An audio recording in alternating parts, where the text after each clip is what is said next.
Good morning, good afternoon, good evening, ladies and gentlemen. Welcome back to another live broadcast of the Kev Baker Show.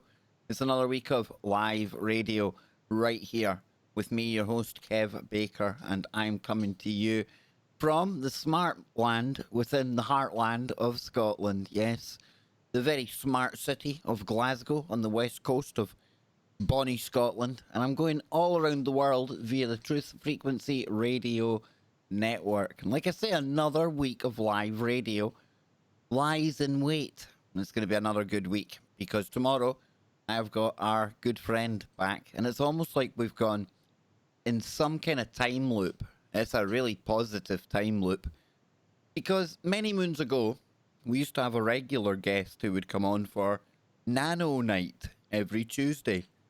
And I don't think we planned it this way, but for the second Tuesday, I think, since the last time, I think the last time she appeared on the show was a Tuesday as well. She's back tomorrow. We'll be getting into all things Nano Girl right here on the show. Then on Wednesday and Thursday, I'm going to be opening up the phones for all of you to take part. Yes, I'm going data mining again, or should we call it woo mining? You people have been knocking it out of the park time and time again, every time I open up the phones. And when we had our very own Mannerus, who talked about Oak Island, and our very own Billy Joe, who talked about Skinwalker, I was like a proud big daddy bear, so I was. There was our listeners branching out, becoming guests in their own right, and big round of applause indeed. Both of them absolutely nailed it. So I'm looking forward to opening up the phones again, maybe data mining, coming across some nuggets out there that as of yet are untapped sources of woo. Now we know there's that big thing going on in the world, and I'm not here to talk about that tonight, and neither is my guest. If you're like me, you have about had enough of all of it. Doesn't mean it's going away. Doesn't mean I'm ignoring it. It just means I'm sick to death of it, and I need to get back to what I enjoy best. And it's the woo. It's the woo, the quantumness, the consciousness, all that good stuff that we're going to be getting into now and in the times ahead. As we try and raise the level, as we go into the next level of what they call the Earth game.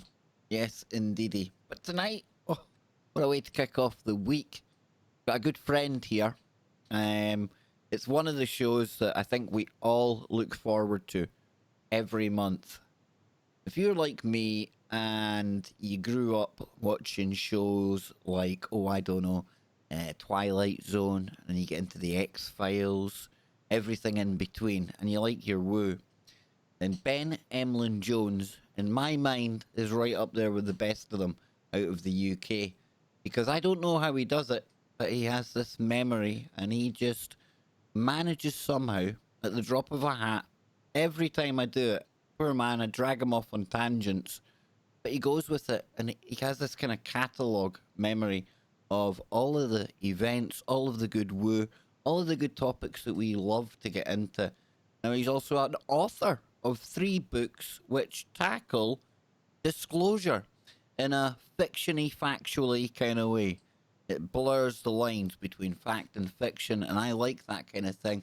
And it's interesting because disclosure is something we're going to be getting into in depth tonight.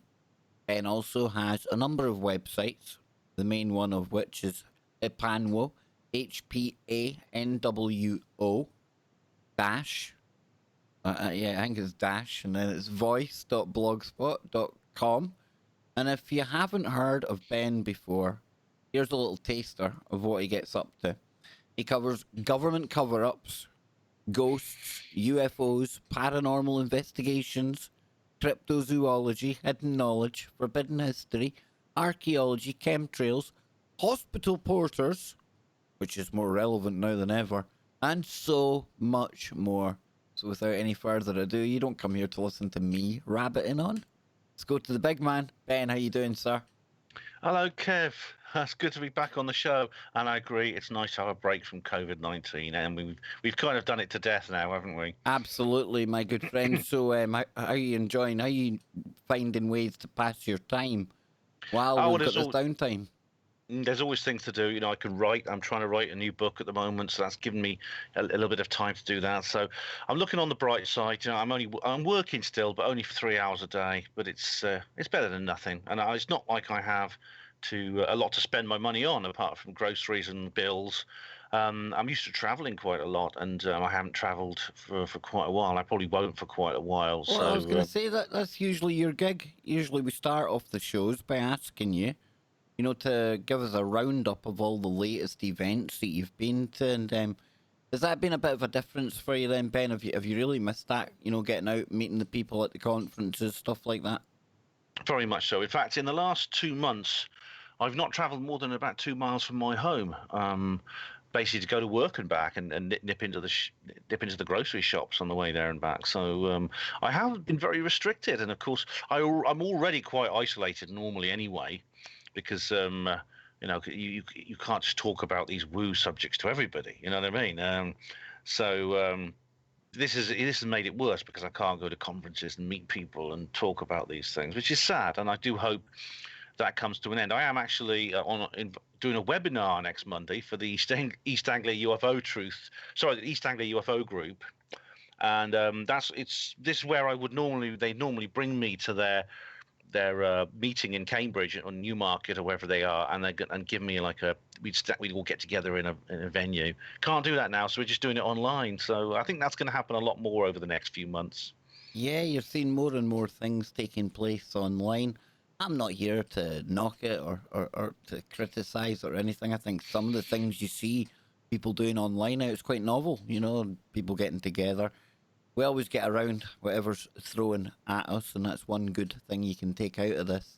And I suppose something else you've been able to do with this free time, if we want to call it that. And I know, like me, you like to partake in the odd TV show. Now, usually the TV shows that you watch, like myself, they're always not too far from what we talk about. And one of the main ones that I know has really kind of impressed you in recent times is Project Blue Book. Now, this big, huge, successful show, massive ratings. I've heard so many great reports about it, Ben. I want you to tell me about it, and then I want you to tell me why you think it's been cancelled. What's going on there, man? Oh well, this is an amazing series. Now, it's a historical drama series with a UFO theme, and the main character is actually a real person. Is a chap called Dr. J. Allen Hynek, who was an official UFO investigator for the U.S. Department of Defense, the Air Force to be precise. And he was the head of an organization called Project Blue Book, which allegedly investigated UFOs. Now, over the course of his career, which lasted a long time because he was involved in its predecessors, Project Sign and Grudge, Dr. Hynek came to the conclusion not only did he work out that there was a reality behind the UFO phenomenon, but he worked out that the project itself was merely a smokescreen. There was a cover up behind the scenes, and indeed this comes out very much in this really excellent series. And one of the reasons I think the series is so good, the fact that it's been so successful, is the timing of it. I mean, there's absolutely no way the producers of the series could have known this, but in December 2017, when the TTSA first published the ATIP footage for the first time, it had just started production, and I mean, that is incredibly synchronous. There's an amazing serendipity there, I think, which has aided the program's success. But I think it's also possibly given it the status of a spirit of the times. And in the 10 episodes of the second season, I've certainly seen that myself. And my mum, she's a big fan of this show. Very famous Irish actor, plays the lead role, I believe. He was in the Game of Thrones. And Aidan Gillen. when it comes to the stories they present in there, how accurate do they present what we know from declassified documents and stuff like that, Ben? It varies. I mean, and there is they do take some artistic license with details and indeed um, dates. For example, in this particular second season, they have a whole episode dedicated to the Kelly Hopkinsville Goblin, which actually happened in 1955. Although in this series they've moved it to 1952 just for convenience. There's also an episode that is based on the Skinwalker Ranch, which really the research into that didn't begin until long afterwards, until the 1990s. However, I think that's excusable. I think that's what these people, because it's a fictionalization, they can do I that. don't mind that kind of liberty taken when you have. I don't know whether to call it faction or fictual, because you get this kind of blending going on. I actually like when you get that happening. You know, real characters, maybe real locations, real science, but then obviously a more fictional narrative spun around it. It's a really good way of telling stories and getting information out there, I find. Yeah, fictional stories are a wonderful way of presenting facts. I mean, I myself, as you mentioned, I've written a trilogy of speculative novels, which essentially are that. Um, and I believe Project Blue Book does the same thing. It's full of intriguing messages and intriguing ideas. It's very well written. I mean, there's some great scripts, and what's more, it's something of a Socratic dialogue with the viewer. It's not all just spoon fed to you. The writers of the script are encouraging the viewer to think for themselves. There's a scene in I think it is actually the Kelly Hopkinsville episode, where Dr. Hynek is driving along in a car with his trusty sidekick, Captain Mike Quinn, and Quinn says, these aliens, Doc, you know, everywhere we go, they appear in these little backwaters in the middle of nowhere, like Kelly in Kentucky, and these other little places we go to. Wouldn't it be amazing if one of them crashed in the middle of a city, or you found alien, one of them landed in the middle of a city? How come they don't? And that's a good question. I mean, there was an answer to that, obviously, but it's not it's not actually given in as many words to the viewing public or the audience. The audience is sort of left to go away and think about it for a while, and then answers sort of emerge as the course of the program goes on. So it's very, very, very skillful writing, I think. And on the subject of its cancellation, there was actually, and it's quite dismaying. I'm sure a lot of people were very concerned and upset by this. A news story went round announcing that History are axing the show. Now, History, the network that created the series, have decided to axe the show, which is sad, and it's also pretty inexplicable considering how successful it is. It's got a wide audience. It's been exported to the UK and several other places, I believe. It's doing very well indeed. Now, I did wonder, what's going on here. I am actually in touch with someone who works on the inside, someone connected to the production professionally, and they have told me not to worry. They've said, "Don't worry. It's basically the franchise has been sold to another network."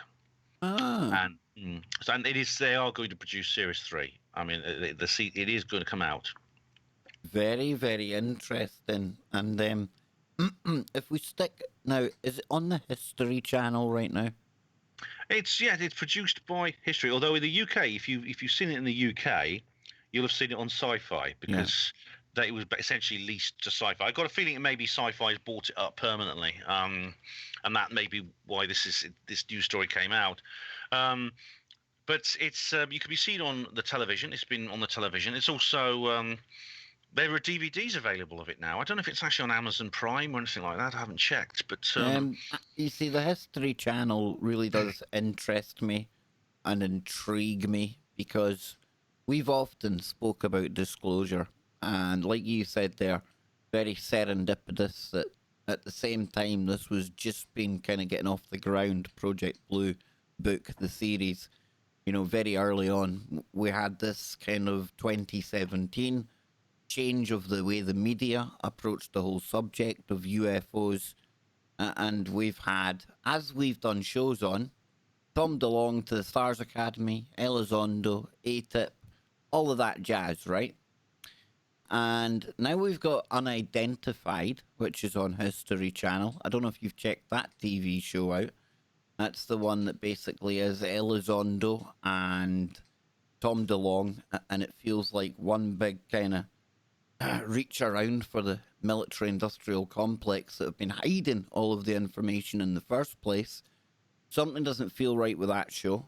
And then I was speaking to you last time you were on about Skinwalker, and I was really impressed with it and jaw-droppingly brilliant.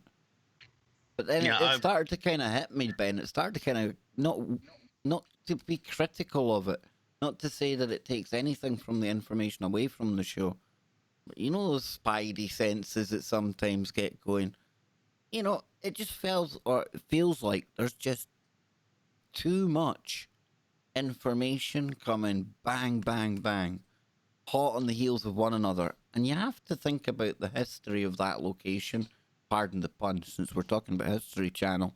But it wasn't that long ago that Bigelow connected to ATIP, you know, through his aerospace company. He owned Skinwalker. And a lot of the scientific research that was done at the time, it was taken and put under the lock and key of the government and classified. So now we've got another dude owning the same piece of property, and all of a sudden, whatever has changed means that we can now watch this prime time on History Channel. The exact same kind of experiments that were national security not long ago, Ben. It feels like everything we've spoke about in the past with ATIP and these characters out of the CIA, the Hal Putoffs, Elizondos, everyone else, it feels like there's something running in conjunction via history. I have nothing to prove it, okay? But you said it's like a sign of the times type show when it comes to Project Blue Book. What does it say about the times we are living in with all of this, dare we call it disclosure, going on all around us? That is a vital question. I don't have all the answers to it. It does seem like there's certain threads running through the whole story which are converging at the moment, and it's emerging in different ways in different places. Now, I know you gave me some homework to do and I haven't completed it. I'm sorry, I haven't managed to watch the actual Skinwalker series. I'll get Bojo to issue you a sternly worded letter and a warning on one of his tea time addresses, okay? To you personally. Attention for me, yeah. No yard time for you, Emlyn-Jones. Yeah, indeed. Oh, I hated school. But I've watched a couple of clips of this series. It's and there's a few that are available which you can actually see, and it is a reinvestigation of this fascinating case, which began, as I said, in the 90s. Although there's been an anachronistic kind of shift to the 1950s for Project Blue Book, but this place, this Skinwalker Ranch, was owned by a family called the Shermans. It was bought by Bob Bigelow, but he asked the Shermans to stay on as tenant managers. And of course, then it was sold on, and the big mystery was who owned it now. And indeed, Bigelow himself ended up working in ATIP, analysing materials under a classified contract until 2017. So it's all these big question marks suddenly pop up. Plus the original study that you can read about in the book by Colm Kelleher and George Knapp about all kinds of strange things occurring in this particular area, not just UFOs, but men in black, weird animals wandering around, sometimes known species, sometimes weird kind of cryptid-like creatures, portals, disappearances, animal mutilations, poltergeist-type phenomena. It's a list as long as your arm. It's like something from John Keel in the Mothman prophecies. So there was this, for a long time, I know that the ranch was completely closed when this new guy bought it off Bigelow. This guy who was completely anonymous until just now, when he suddenly gone public. And what was his name, Kev? What was his name? I can't remember. It's Brandon Fugel. Brandon, that's him. Yeah, that's it. I remember he went public and there was a big article about him. The roads were all closed. You couldn't get into it. There was barbed wire fences put up and signs saying "Warning, keep out." Which seems a rather strange thing for something that apparently doesn't exist. That's what we're told. That's what the skeptics say. It doesn't exist. And this new program, I know from the clips I've watched, and you'll be able to probably say more because you've watched the whole thing.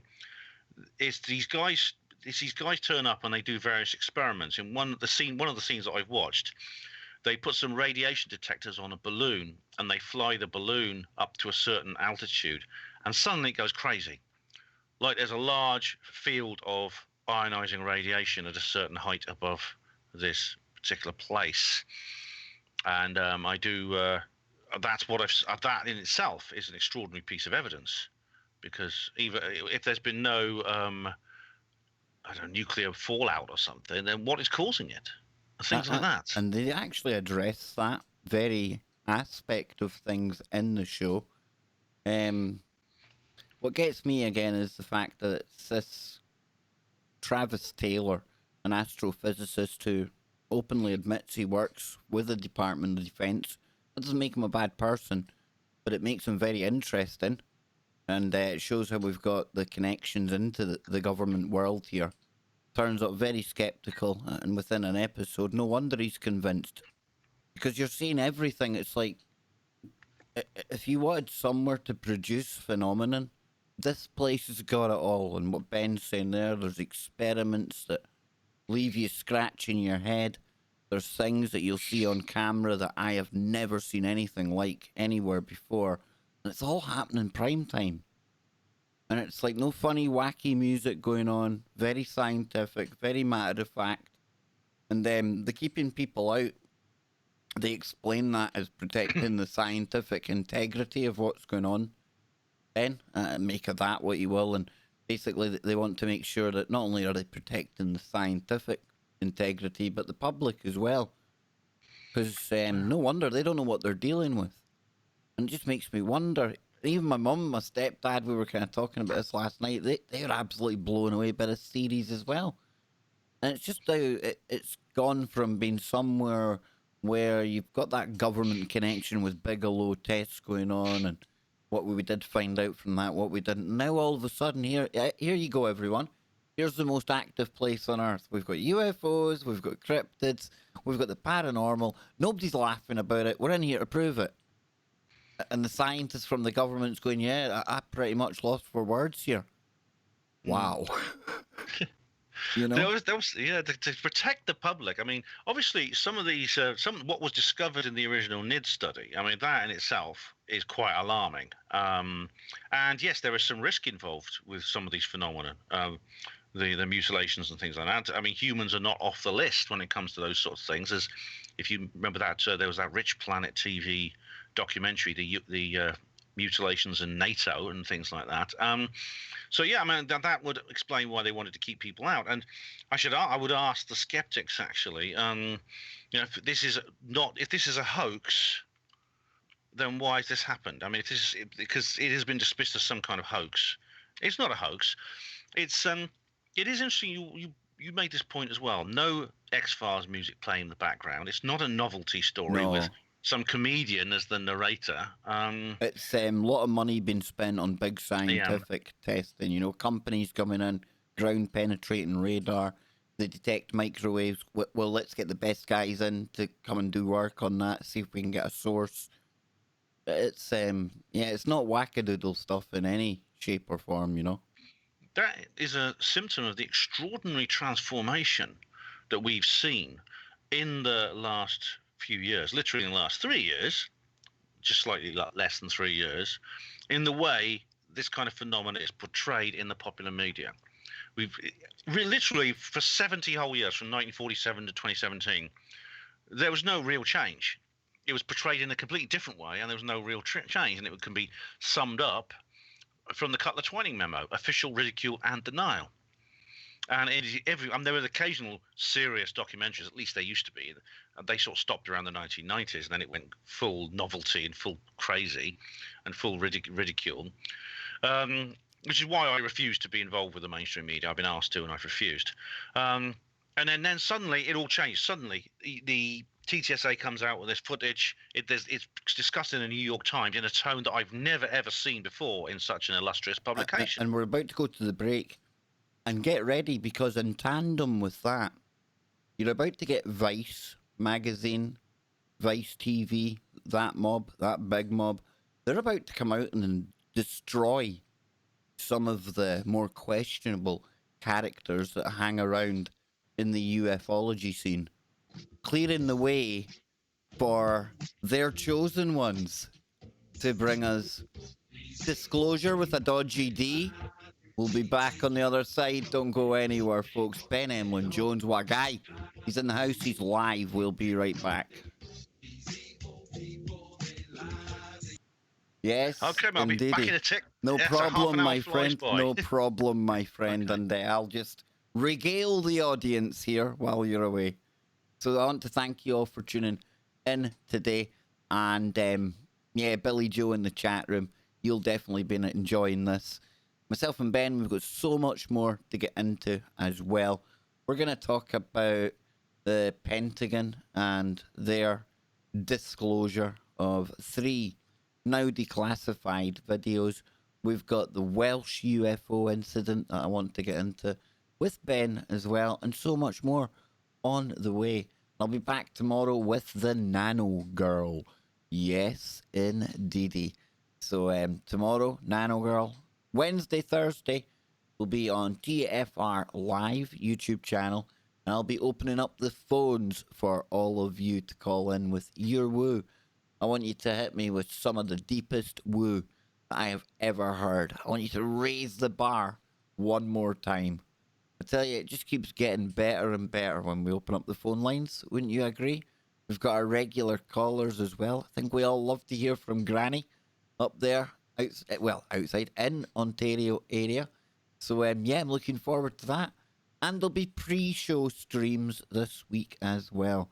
I was hanging out earlier on. I was going over some of the UFO disclosure stuff out there ahead of Ben coming on today. We'll be going back to the network in just a moment. I'm going to have a quick drink of my coffee and get ready for round 2. Yes, we'll be back in just a moment, folks. Don't go anywhere.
Welcome back, ladies and gentlemen. Second part of today's Kev Baker show with the main man, Ben Emlyn-Jones. And Ben, I think I need that hat of yours, my friend.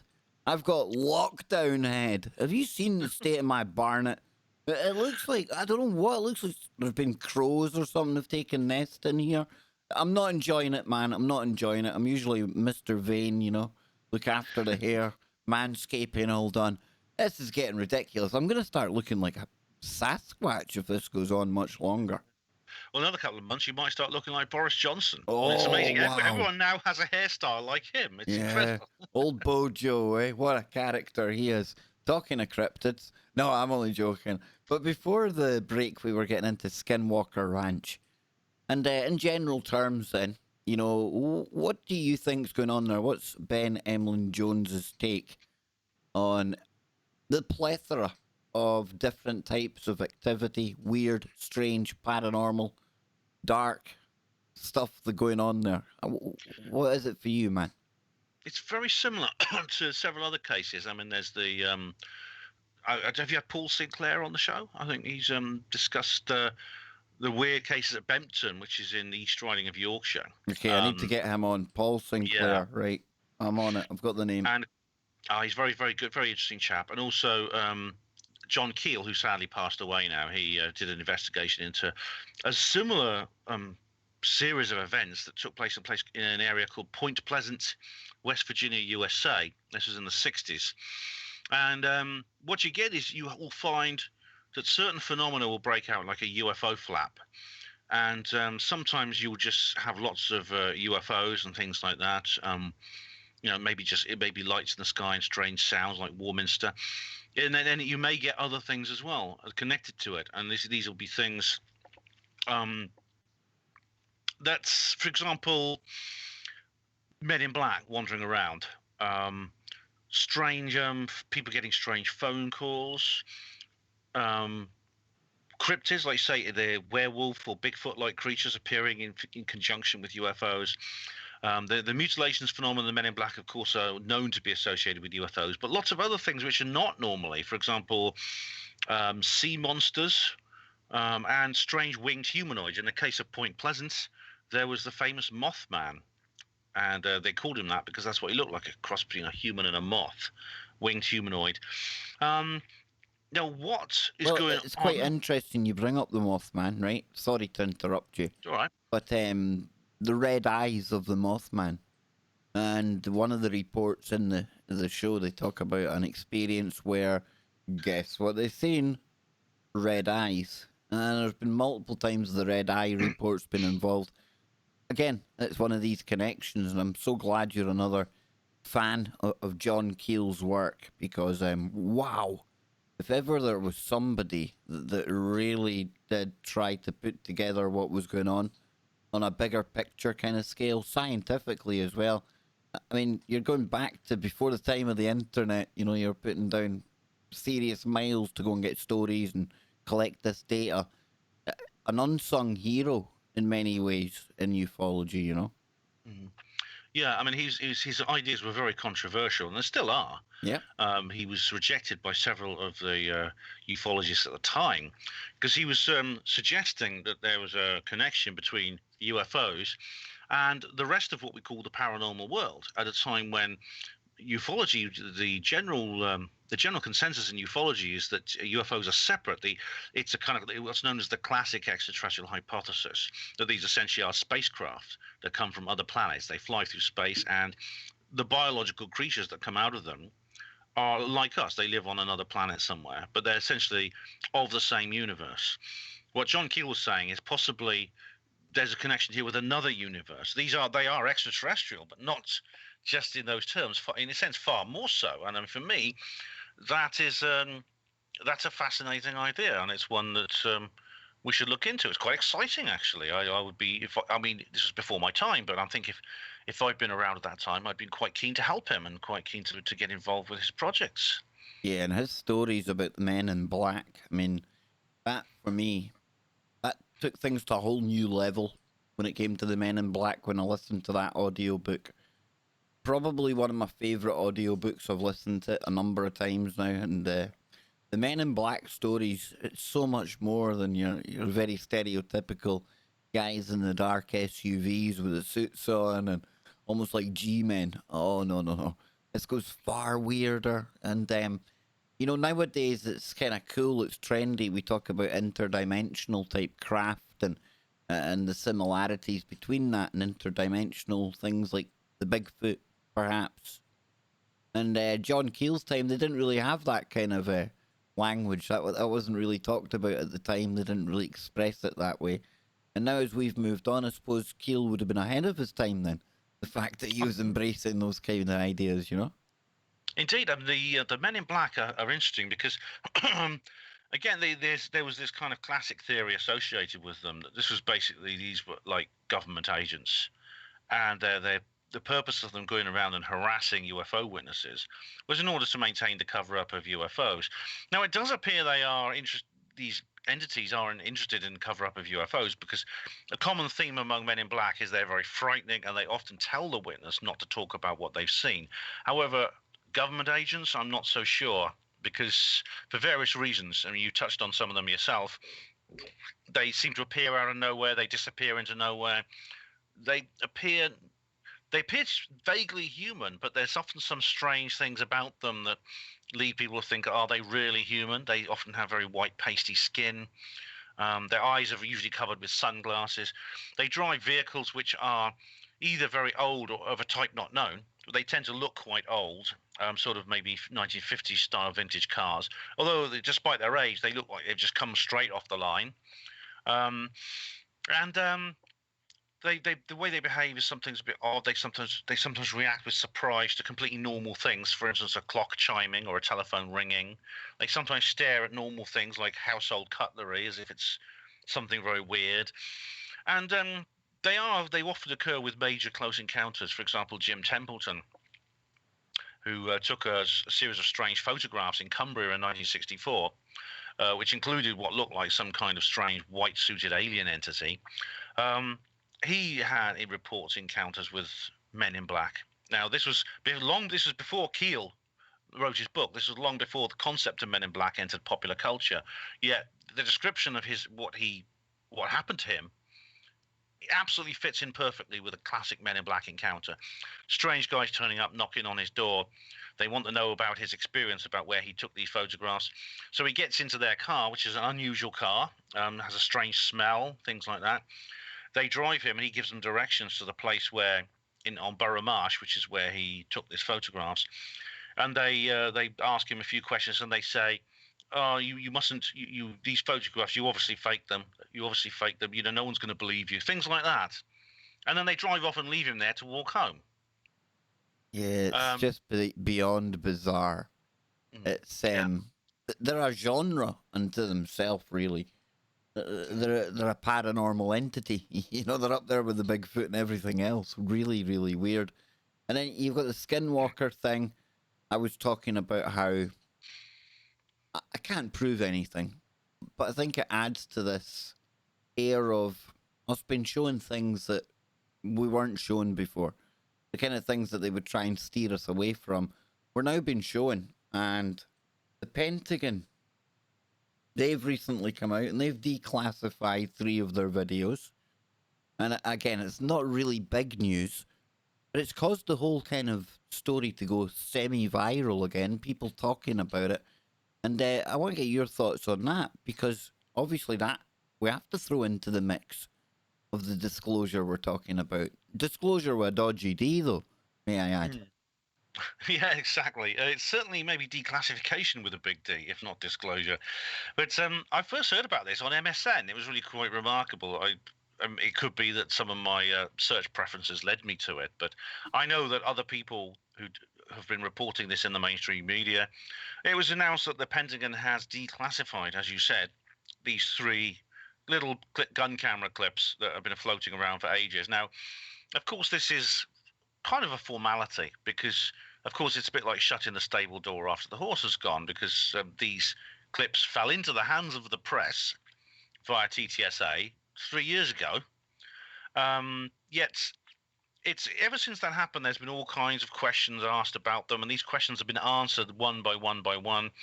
A few months ago, they announced that there's more evidence as well, which is intriguing. The Navy haven't declassified it, but the Navy does have more evidence, and in a sense, the declassification may look like the rubber stamping of a situation that's already existed, but it sets a legal precedent, because they essentially now in a place where they have declassified pieces of evidence, which would lead people to say, well, why don't they declassify more? maybe I'll try, I'll do another Freedom of Information Act request, and maybe the response will be different, because this is obviously it does represent a change of policy. Do we know what the other information is likely to include? Do we have any hints at all? It's the Navy has said that it includes more footage, more gun camera footage, but also telemetry. Now that is very interesting indeed, because telemetry could prove to be more significant than the footage, because the footage gives you an image, a rather grainy image. It's intended for military purposes. It's not meant to be aesthetic. The telemetry could include things such as radar logs, firing solutions, electronic countermeasure and readouts and things like that. Now, electronic support measures and things like that, which could tell you an awful lot more than any image could. And the reason, this is the most interesting bit, the government are saying it's the contents of this material is not the reason we're not declassifying it. We're keeping it top secret. It is associated issues to do with what it might reveal in terms of the capabilities of the warships. Yeah. And maybe the intelligence sources and things like that. So they're not really worried about people seeing the material for the material's sake. They're worried that it could reveal to an enemy intelligence agency. It may give away some of the things that the government has classified, which includes the technical details of the warships and things like that. So that to me is encouraging, Kev, because it could set in a sense a common law precedent, which I know a lot of investigators are exploiting. I mean, the Black Vault guy, Greenwald, he's probably, you can just imagine how galvanized he is by this. He's probably sending all his letters off again. Yeah, he's amazing when it comes to all of this work. And again, I have to bring up this unidentified, the UFO show on history, because they're bringing forward pilots that have literally been up there and witnessed these things, And one of them talking about he knows the voice on one of the infamous, Tic Tac video. Now he recognizes who that is because there was people questioning the authenticity. I was one of them. I found it quite strange, the audio over the top of it. But no, they were saying that's that guy. If you knew that guy, that's exactly how he is. And I don't know, it just feels, again, like, why now? You know what I'm saying? And the same people who did hide all of this are also the same ones that are now spoon feeding us disclosure. It's intriguing. I mean, there is some kind of subtext to all this I can't detect. I mean, I've watched the Unidentified series. To be honest, I've only watched the first episode of that. It's quite stomach churning. It's like I say, it's like a big reach around party for the military-industrial complex. They're all patting each other on the back. There's people with their faces blurred out and voice changers on, and people hiding in shadows. Feels very much like a game of the 17th letter of the alphabet at one point. And I'll have to watch the rest of it. Yeah, like I said, I've only watched little snippets of it. The old Spidey senses go when I watch that one. And this is the weird thing. A, I crave the truth about all of these things. So I should be excited. And B, I just have this feeling that it's all for some other reason that we don't know yet. That either go for it, man. It's weird. This is the big question. What is this subtext? What's going on? And I'm not even saying that what we're being shown is fake or anything, Ben. I don't think it is. I think it's genuine. And I suppose some people think, well, how can you be critical if it's genuine? Because I think there's a bigger game being played here. Yeah, I know that some people have asked major questions about it. I mean, John Greenwald, of course, is one of the most cautious and I think meticulous investigators in this business. Fantastic, Jason Gleaves as well, he's a great vision analyst. He's been looking at this footage, and he says there's some odd things about it. Like, has the word slave in the head-up display readout. The word slave in pilot's jargon, that apparently means a drone. Even though, from what I've seen of this and from what people have said, and the witnesses said and analysts have said, what we're looking at is not a drone. What these material are not drones. But I mean, Richard Dolan made a good point here, because we discussed this on previous shows, that there's almost like it's almost like a knee-jerk reaction automatically to dismiss something as fake when maybe we shouldn't. And he said something that I've also said in similar words. No one wants to appear to be gullible. No one wants to appear to be naive. We like to think that we're on the case. We got the goods on this, and things like that. And we're not going to be fooled. Therefore, if you immediately to dismiss something as fake means you won't be fooled. But perhaps it's jumping the gun a little bit. It's possible that we should like at least give it a chance. At least give it a chance. I mean, I know there's some people we've discussed on a previous show. I know we did an entire show about this, about Mr. Pudoff, for example. Definitely, his career in the CIA, psychological warfare. The fact we've had to come back to it, it's still, none of it's become any clearer what's going on. And now we've had this new episode with the Pentagon. Again, I'm getting spidey senses about, and I like what you say there, spidey senses about Skinwalker, but you're right. Maybe we shouldn't have that knee-jerk reaction. And it's so easy, especially in the alternative media. I found myself doing it, and I have to slap myself for it. It's been negative all the time, negging out on anything. And I was discussing Elon Musk last night. One camp think entirely evil. Me personally, I give him the benefit. But I said, what happens if one day somebody comes along that we don't know yet? And they do have the best intentions at heart, and they are actually, what they're talking about, proposing. It is going to advance us, only we're too negative and too cynical at that point to ever see it, to ever let it become an idea, And it's the same thing here. It's what Dolan's saying. We've been fooled before, and we don't want to get fooled again, as the Rolling song Stones says. said. Yes. And Richard Dolan, he's doing some really good stuff on his channel right now. His commentary on this is brilliant. I mean, he says, yes, I know that Hal Puthoff was a CIA psychological warfare operative. It doesn't automatically mean that he's involved on another mission here. People can leave the CIA. People can rebel. People can change their position. And this is why I'm going to go with this. I'm not going to instantly dismiss it as fake. I believe I have a position which is precautionary against the possibility of fakes. I really am. However, I'm not going to automatically dismiss it as fake just so I can lord it over other people and say, oh, you've been fooled and I haven't. La di la di la. I mean, because that's the attitude some people have, literally. I'm enjoying watching it unfolding. I really am. Whatever's going on, it's a popcorn moment. Feet up, let's see what plays out next. Exactly. I mean, this is the most entertaining development, certainly. Whatever else it might be, it's certainly not boring. It's the most entertaining development that's happened in I think, as long as I've been involved in this subject, which is like about more than 20 years now. Yeah, it truly is like we're living in a movie now, Ben. I'm telling you, man. Yeah. And talking UFOs, just briefly, because I know neither of us have actually read the book. But something we often talk about, because we share an interest in it, is Rendlesham Forest. Nick Redfern, great researcher, great writer. He's got a new book out about the Rendlesham case.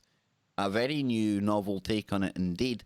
And again, I have to stress, neither of us have read the book. I know you've heard an interview with Nick. What do you make of this off the bat? Yeah, this is something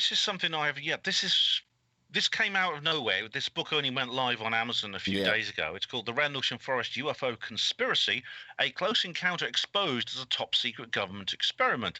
So, I mean, I haven't read this book, as you just said, and you can't judge a book by its cover or by its title, even when the title is a bit of a giveaway. I mean, Nick is obviously not worried about spoilers here.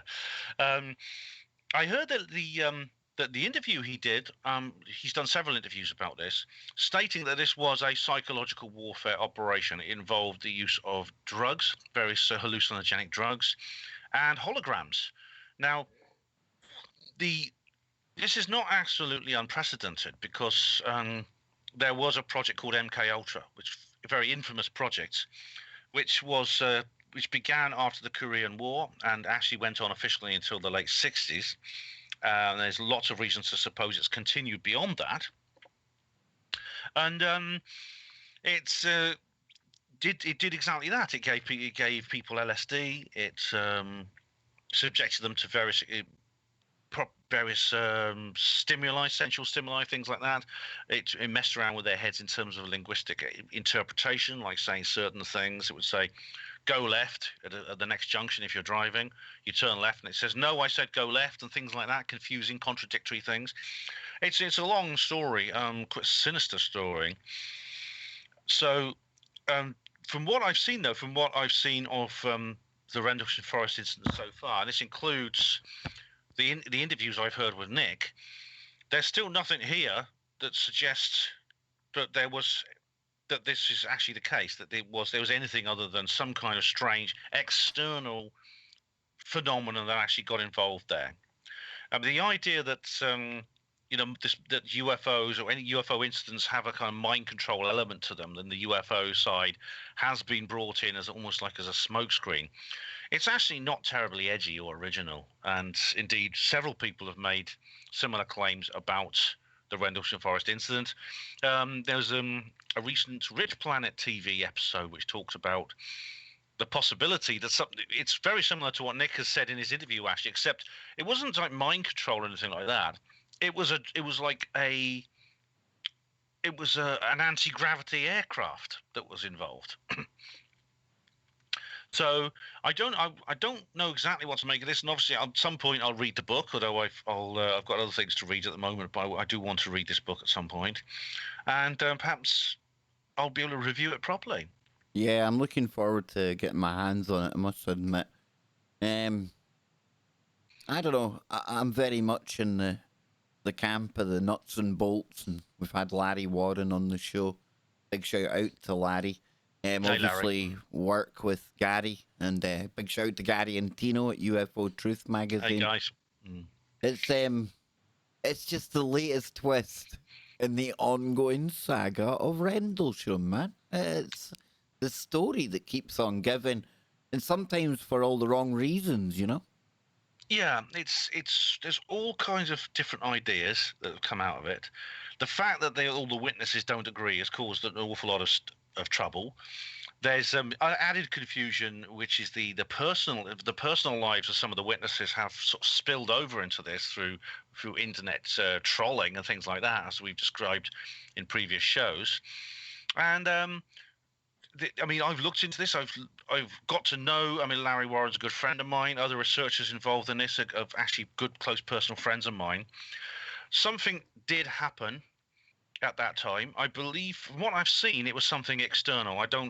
I've not seen anything that convinces me that this was some kind of inside job involving drugs or drones or anti-gravity craft or anything like that. It was something that the government did not create or were not aware of, which appeared in those woods in 1980. But it was the government that had to respond through the security police at the base, and the experiences they had lead me to believe that this was an external phenomenon. Call it what you will, UFOs, call it what you will. You experiments and things like that. There's been all kinds of weird theories about the experiments. Some even said that it was the British Special Forces actually doing some kind of. I've seen that in the Sun newspaper. But I That tell is you absurd, what, man. I tell you what, Rendlesham, for me, like you, I don't think there was any prior knowledge, but there might be a case even more recently where there could have been prior knowledge. And for me, the more I hear about this, the more I look about it, and as time goes on, I think we've got something to rival Rendlesham. And I think it'll probably send ripples for a long time through ufology, and will be the source of many a good conversation. Myself and Ben have touched on it before. We're going to get into it again after the break, but it's in Wales, and I was going over this in my pre-show stream today. Now, I'm not sure. I'll get Ben to educate me here. Is it the Pentyrch? Is that how you say it? Well done. I think it takes a Scotsman or a Welshman to pronounce the name properly. Pentyrch, yes. Very good, very good. I'm all proud of myself now. But Pentyrch incident. Ben, for me, and as we're going to get into after the break, that incident, oh my, that has everything. You know, if Chris Carter was coming up with a new episode of The X-Files, this thing ticks all of the boxes. And we'll get into that after the break. But before we get there, let people know where they can check out your book, follow you on social media. Tell them where to go, man. It's very simple. Hospital Porters Against the New World Order, HPANWO, and you'll find all my material can be found from that particular search. Have they censored you off Facebook or things yet? No? Not yet. I mean, but I'm preparing for it any moment. We can't be doing it right, Ben. We can't be doing it right. Yeah. We'll be back after the break. Don't go anywhere. Yeah, so we're still here on YouTube, and I'm going to go to the toilet, and we'll be back in a couple of moments. But I'm looking forward to getting into this on the other side. And again, I want to thank all of you for being here today. It means the world to not just myself, but to Ben as well. You know, and I thank him for his time. We've got 1 hour to go. Lots more woo on the way. We'll be back after these short, and you know it, really, really cool tunes, right? Don't go anywhere, folks.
Welcome back. Hour number 2 already with Ben Emlyn-Jones.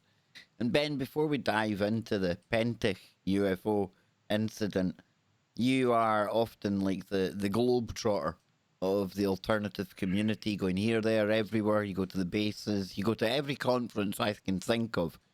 In the UK, you were in Denmark as well not long ago. Now, obviously, nothing in the foreseeable future, but anything penciled in towards the end of the year? Looking forward to anything? Fingers crossed that it'll be on. Well, fingers crossed indeed, Kev. I am actually due to speak on the 1st of August in Newcastle upon Tyne at Truth Seekers Northeast.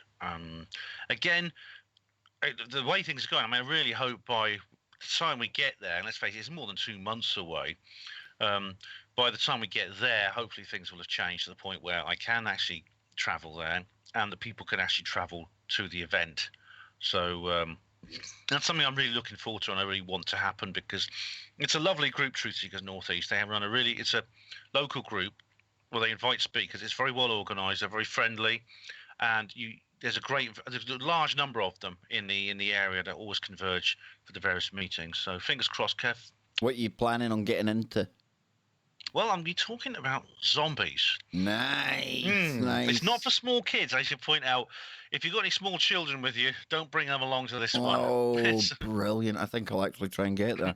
But I hope you can, mate. let's go for, like I was saying before the break, this is one that is growing on me, and it's Pentych UFO. I went to an online story earlier on and got into some of the details that surround this that make it one of the most intriguing events in a long time for me. I know it's something that you've looked at quite closely as well. You've done shows on it. Talk to us about the Pentych UFO incident again, man.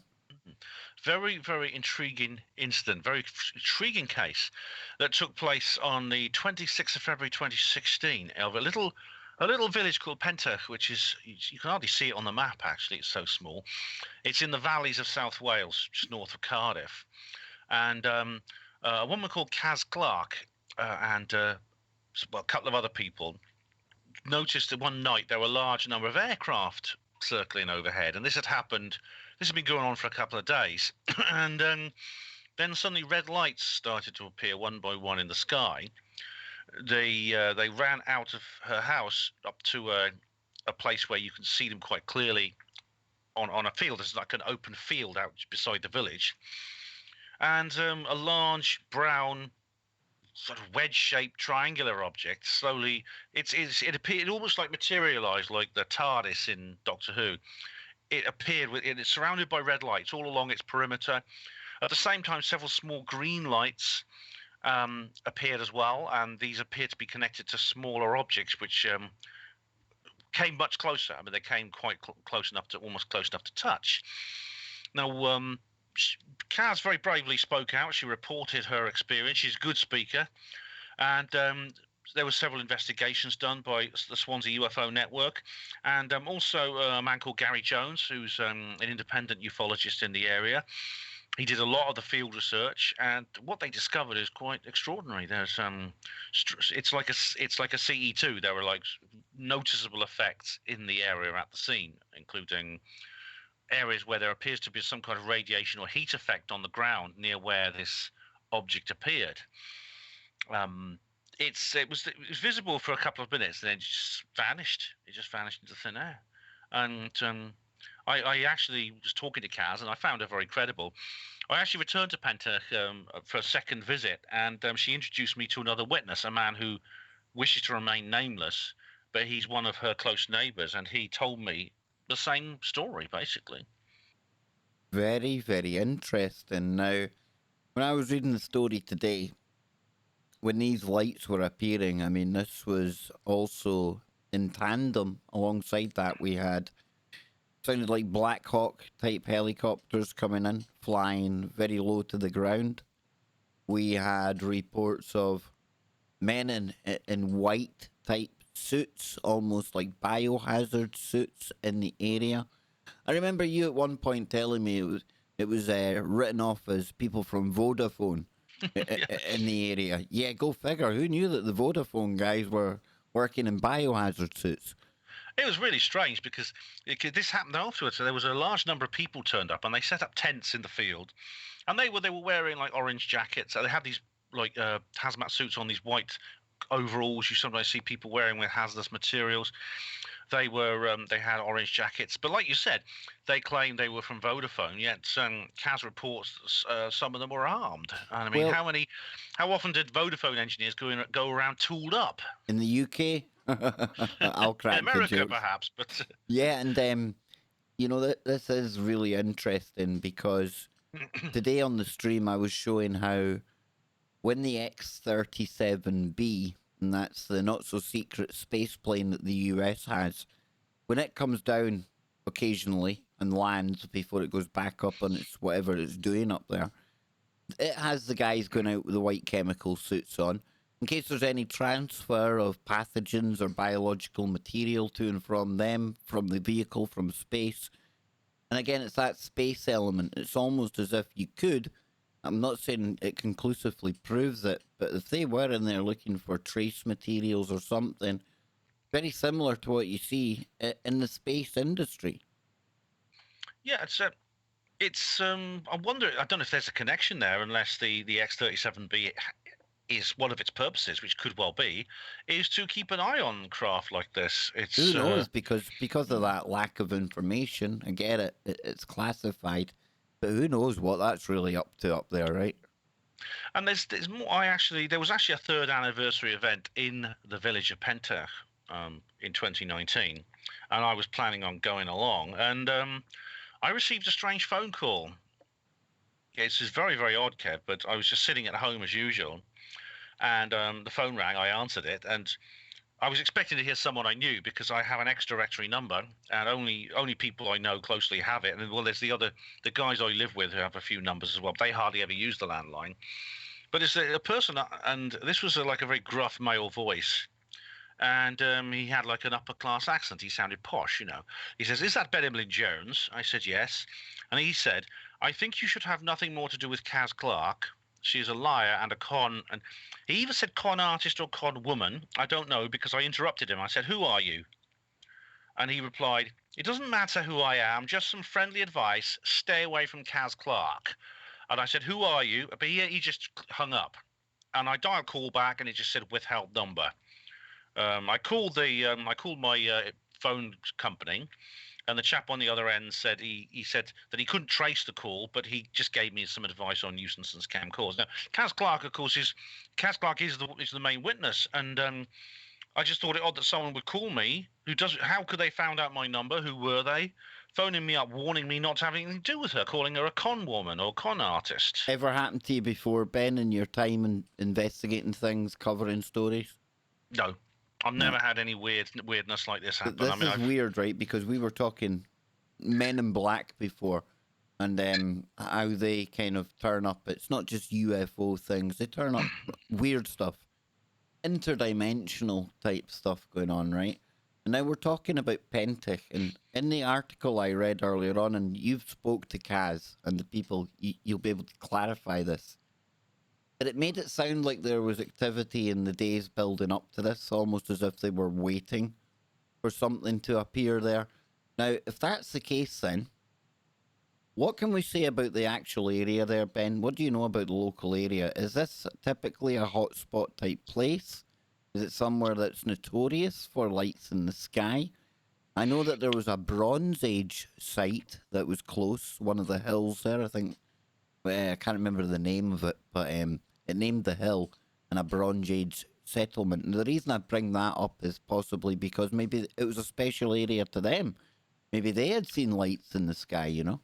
it could be. I mean, there's always been it's always been a quite densely populated area. There are some old hill forts there that were very common in the Iron Age and the Bronze Age.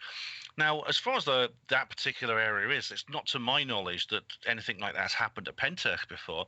I know that that's the whole area, South Wales, that is the Glamorgans and Gwent and that area, have had their fair share of strange things. And I know because of reading through the SUFON website, the Swansea UFO network, and from what Gary's told me and things like that.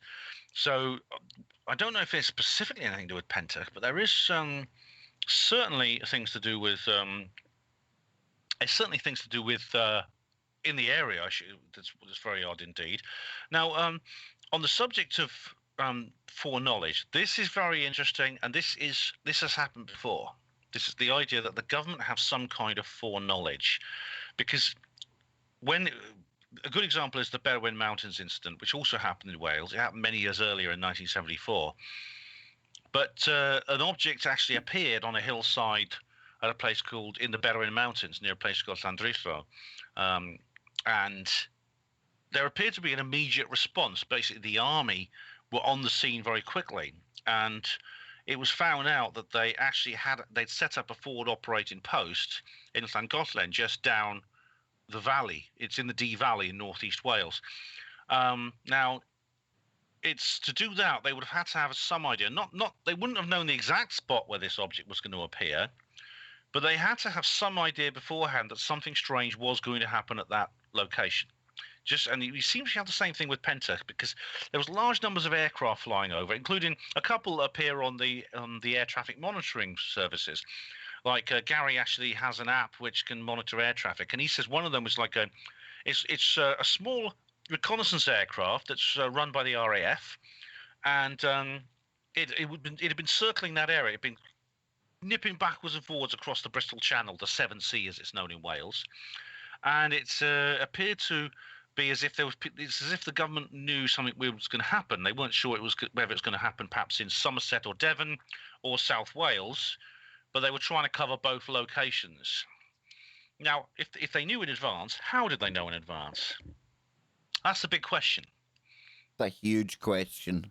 And as somebody that has done time in the army, I know that Wales and the people in Wales, they'll be sick to the back teeth of people coming down there, the military doing exercises, stuff like that. But it's important to bring up because I would imagine Kaz is somebody that's used to typical military helicopters and stuff going on for what are lots of army drills running there, right? But this was something totally different to her, and that gives it, a extra kind of layer of credibility to me. What she's seen was something out of the ordinary.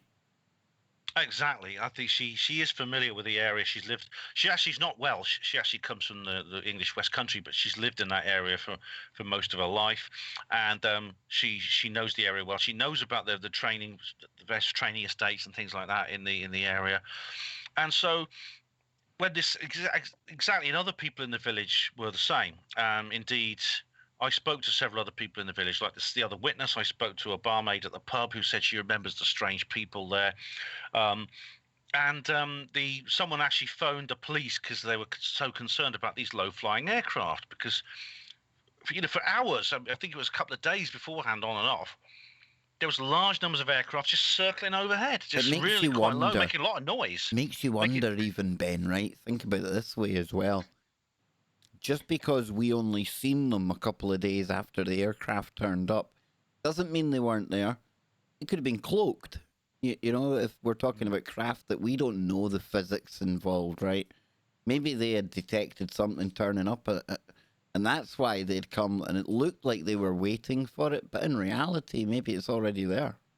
That's a possibility. It's possible that it was kind of cloaked. I mean, cloaking devices are it sounds like it decloaks. Like you said, it almost kind of materializes. And again, we're talking about physics and science that we perhaps don't have the words to describe, Yeah. You didn't see it sort of come down from the sky or go up into the sky again afterwards. It literally appeared. She said it was almost like it came out of the mist and then went back again. It is that kind of it's that kind of behavior that makes me think that it had either the ability to hide itself or it was coming through from a portal to another dimension, something like that, some kind of wormhole, or it was there anyway, but no one could see it, and then suddenly the cloaking device failed, or it was released suddenly, and this thing suddenly appeared. We can only speculate at the moment, but there's no doubt something very strange happened there that evening, and obviously people are still going on about it. I should point out a little update on the phone call I had. I made a slight mistake. It was actually in January. It was January. So it was actually, I've got that wrong. It was actually just before I was going to go off to Denmark that I got this phone call. It was a few days before I left for Denmark. Now, I think maybe when I went to Denmark, I brought this subject of the Pentyrch incident up in my talk for UFO Denmark in Copenhagen, on the one on Saturday afternoon in Copenhagen, and I mentioned the Pentyrch incident. I realised that that's the first time that the Pentyrch incident has been discussed internationally. Oh. And maybe that's what this was. Maybe that's what the phone call was about. They didn't want me going to Denmark and talking about it. I mean, I thought, what else? This is but this is exactly the type of case, the type of thing that would happen that we read about from John Keel's type of investigations. Strange, mysterious, anonymous phone calls, and this case. Why this case? Out of all of them, again, when you're told not to talk about something or not look into it, I don't know about you, Ben, but that turns me even more towards looking into it and uncovering what's going on, right? Well, exactly. I mean, I think this experience. I mean, I sat there and I thought about it for a while. It made me more intrigued than ever about something. Obviously, this was a serious event I was involved in, and that Gary and Kaz and the other people who've been looking into this, they've had similar things. I mean, Kaz, she could probably tell you the story better herself. I'm going to have to try and get them on, Ben, because there's something about this story, even talking to you about it here, it's, there's something really kind of profound about this one. I'm sure Gary and Kaz would be pleased to be guests. I mean, she could tell the story better herself, but she had some strange chap. He was emailing her. Then he turned up and wanted to talk to her, and he started acting very oddly. He was an unusual bloke who never really sounds like the himself. MIB again.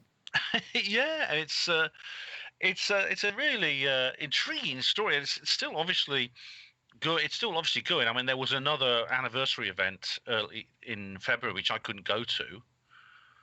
And so it's not going to go away. I think Gary and Kaz, and hopefully the other witness will be in a position where he can go public eventually. And it's going to become, I think, like the other things, such as Rendlesham Forest.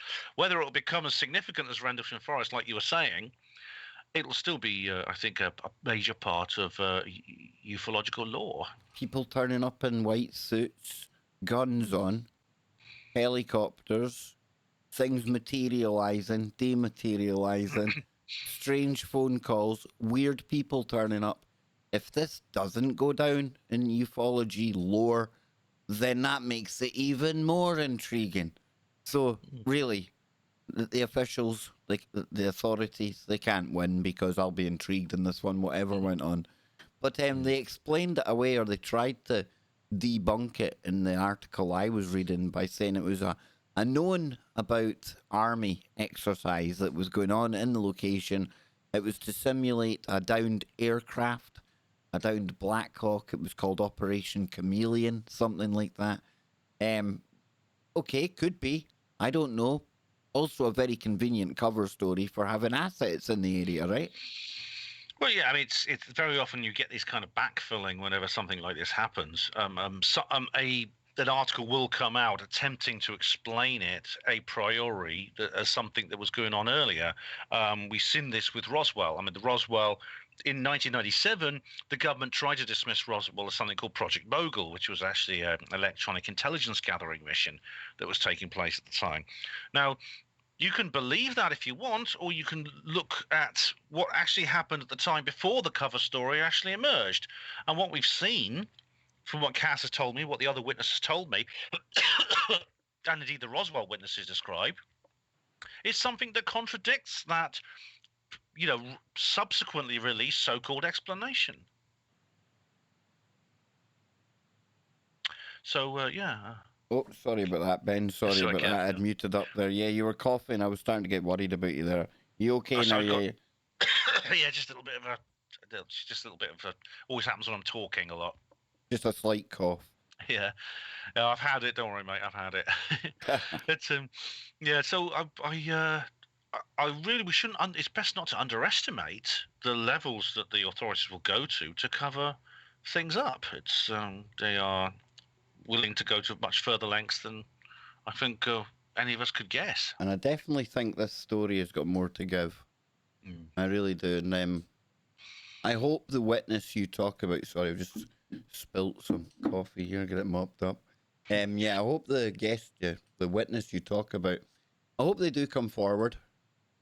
Because I would like to hear more about this, and it might also give Kaz a bit more kind of weight to what she's seen as well.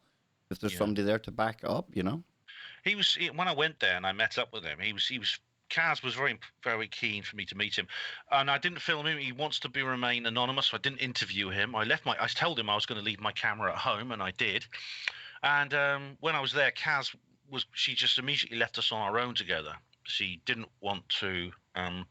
She didn't want to be there when I was talking to him, because from an investigation point of view, it means that his testimony is essentially much more. It's in a sense preserved as much more authentic, because she's not there. She's not influencing. See what I mean? No, I definitely do. And you mentioned the SUFON UFO network. How are they good? Are they busy? I mean, what's Wales like typically? I mean, is it usual hotspot kind of stuff? Lots of UFO sightings. Oh yes, it's a small little country, but it has an awful lot of very interesting things in it. I come from Wales myself originally, so I'm biased, but it is true. I mean, I've spoken a couple of times at the SUFON, that's the Swansea UFO network. And they're a very well organised group, rather like Truth Seekers Northeast. They hold meetings where large numbers of people turn up, and it's a good sort of get together. It's a good place to do a talk if you want to do a talk. They did an investigation into this, and Gary has carried on an independent investigation after that as well. So really, I think this is good. This is not going to go away. This is going to grow legs, I think, Kev, even more than it has already. Good stuff, man. Good stuff. And we've got one more segment to go. So after the break, we'll be talking about more of these types of topics. But aside from the Pentych, I mean, any other occasions where you've had cause to kind of stop and think that was a bit weird? I mean, you mentioned the phone call there, but nothing else, on your travels, anything like that? Oh, every so often, strange things occur. I mean, I met this rather strange man in 2006 who said that he'd been to Antarctica to try and find Hitler. Whoa! Yeah. Now, is that like the whole Project High Jump thing? Is that what that was? He was connected to a British operation, actually, which took place. It took place the year after High Jump. High Jump took place in the season 1946 to 47, because, of course, that's when it's summer in Antarctica. It's the only time you can do anything there, because in the winter it's far too dark. Oh, dude, I'm smiling now. This is taking a really good twist towards the final part of the show. We're talking about the bad guys from World War II in Antarctica. Yeah. I mean, it can't get much better than that. Oh yeah, so you get everything in this program, I'll tell you. And it's because I was quite new on the scene, so to speak, when this happened, and I wasn't as experienced as I am now. Okay. So let me ask you. Wait. Did you have an ambassador moment? Did you have like the Red Dragon family moment that I had? Were you the bunny caught in the headlights, thinking, "Wow, this fantastical story"? And you kind of got lost in amongst the weeds. It was a bit like that, yeah. I mean, I recall it now, and I thought to myself, at the time I was very confused, and I wasn't terribly comfortable, because I thought to myself, this isn't meant to happen to me. This is usually some of the other guys like Alex Jones and David Icke who get involved in this sort of thing. Doesn't happen to us normal researchers. No. I said I'd only started at Panwo that year. I mean, this is literally I'd only started it. I've been active on the forums for a couple of years, but must admit I must be doing something wrong, because the weirdest thing that ever happened to me was at Boleskine House, and that was my own doing for calling out ghosts and ghouls and demons and things. So, but when it comes to Men in Black, I wish I had a story. I wish I did. I wish I had a cool phone call or something to tell people about. Nah, I don't. Not yet, Ben. Not yet. You never know, Kev. I mean, your Boleskine House story was thrilling enough. I mean, that was quite something. I listened to the tape you recorded. Dude, that place is getting it's getting weirder. They've bought up the other property now on the estate, and they say in their Facebook media post from April that they had uncovered some interesting objects when they were clearing out the rubble, and to watch this space. Now, they were very vocal last week in the build up to May the 5th, saying, watch this space, we've got a major announcement coming, press release coming soon. So I'm thinking, okay, they're going to come out with what they found in the rubble. Join us after the break to find out what the big reveal was by the Boleskine Charity Foundation. Don't go anywhere. Crowley after the break. There we go. And There you go. listen, I might have sounded distracted there and firing kind of weird softball questions at you. I'd spilt coffee and I was drastically trying to mop things up before the command center took a hit. I got it done just, folks. Wow. Phew. But it's easily done, isn't it? I apologize if I seem, you're probably thinking to yourself, well, Kev doesn't seem very interested tonight. Kev, very interested? Just Kev didn't want to blow up mid-show. That would have been even worse, yeah. I'll see you in a minute, guys.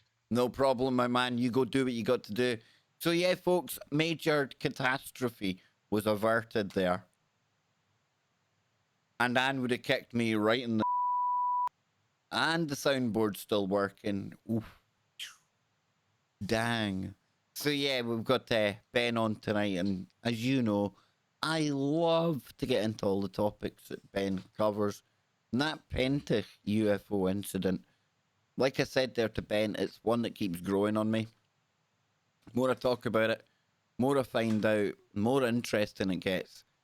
And there's some stories out there that come along, like that one, that I don't know, for some reason, I get the spidey senses. Now, that doesn't mean that there's definitely something there, but it means I'm going to have to try and dig deeper.